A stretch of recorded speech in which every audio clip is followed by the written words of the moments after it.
Allez, une dernière illusion. Je vais vous faire entendre, là, maintenant, des notes qui n'existent pas.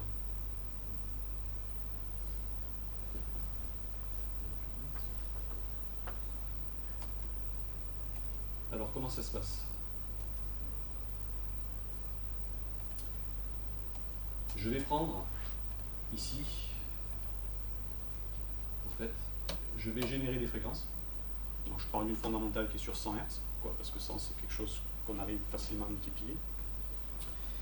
Et je vais avoir une première série, basée sur cette fréquence de 100 Hz, sur laquelle j'ai ma fondamentale, donc 100 Hz, plus les 7 harmoniques suivantes, donc 200, 300, 400, 500, 600, 700.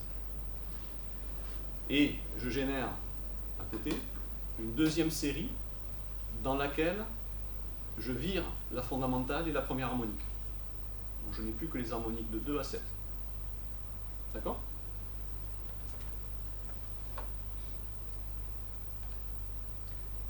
Donc ici, la fondamentale et c'est cette harmonique.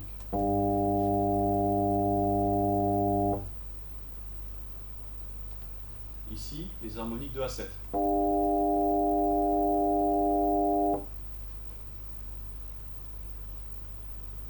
Ok, alors suivant le matériel audio, ça passe bien ou pas.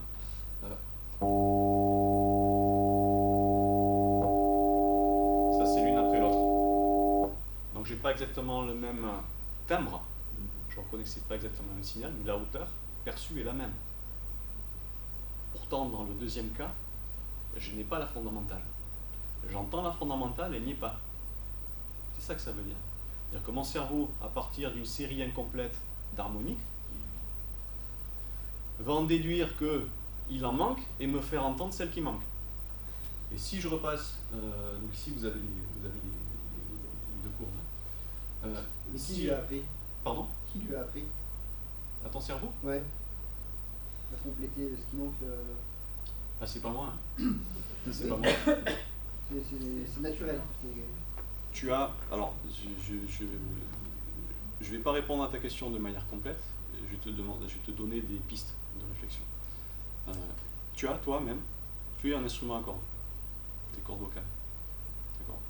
Donc, ton cerveau, s'il est capable de bien reconnaître les sons émis par les cordes vocales, tu vas être capable d'échanger avec tes congénères. Donc, évolutivement, ça présente un avantage. Mais tu dis fais gaffe, il y a un mur derrière et que tu comprends pas, tu as plus de chances de te faire bouffer que si tu comprends et que tu réagis tout le temps. Donc, c'est, encore une fois, la poule et l'œuf, c'est de la coévolution, à mon sens. Donc, le fait de maîtriser le fonctionnement des harmoniques est lié au fait que notre corps produit des harmoniques et que depuis que les corps sont capables de produire des harmoniques, les cerveaux sont habitués à gérer ce type de signe. Donc je pense que ça fait partie. Alors je ne sais pas dans quelle partie du cerveau ce truc est réalisé, si c'est dans le cerveau primitif ou si c'est dans le cortex préfrontal, mais voilà, il y a peut-être à creuser à partir d'ici. Oui. Est-ce que sinon il y a des limites à la déductibilité? Là on a enlevé la fondamentale et l'harmonique 1. Si j'avais enlevé la 6, la 7, si j'avais fait des trous dans la série. Ce truc-là, il a été utilisé déjà il y a très longtemps par les facteurs. Pas les mecs qui déposent du courrier quand t'es pas là, les facteurs d'orgue. Je vous passe juste ici, là. Juste je reprends les deux signaux et je réponds à ta question. Donc là, j'ai repris le premier signal qui a été généré. On voit bien le pic ici à 100, 200. Et sur le deuxième, je vois bien que j'ai ma fondamentale après l'harmonique qui passe pas. Donc les premiers à avoir utilisé ça, c'était les facteurs d'orgue. Et donc ils ont trouvé ce système-là qui permettait de générer des notes très graves sans avoir à construire des tuyaux qui ne rentraient pas dans la cathédrale. Okay. C'est tout con, mais bon. Et puis derrière, il y a aussi les contraintes mécaniques. Si tu fais un tuyau de 200 mètres, au bout d'un moment, il va fléchir. Alors il te faut l'équivalent du budget des États-Unis pour pouvoir te payer les matières premières. Il faut l'utiliser aussi tous les jours. Nos téléphones portables, ils coupent toutes les fréquences qui sont en dessous de 300 Hz. Pourquoi? Parce que déjà il faut compresser le signal pour pouvoir envoyer, et qu'en plus il faudrait des haut-parleurs et des micros qui soient capables de capter ces fréquences. On les a pas. Et pourtant, voilà, quand tu écoutes quelqu'un au téléphone, qui a de la musique, du truc, tu fais pas la différence. Le MP3 pareil. Alors, le MP3, je connais pas je sais pas sur quel principe est la compression. Ça ne marche, à mon sens, la limitation principale va être que tu retrouves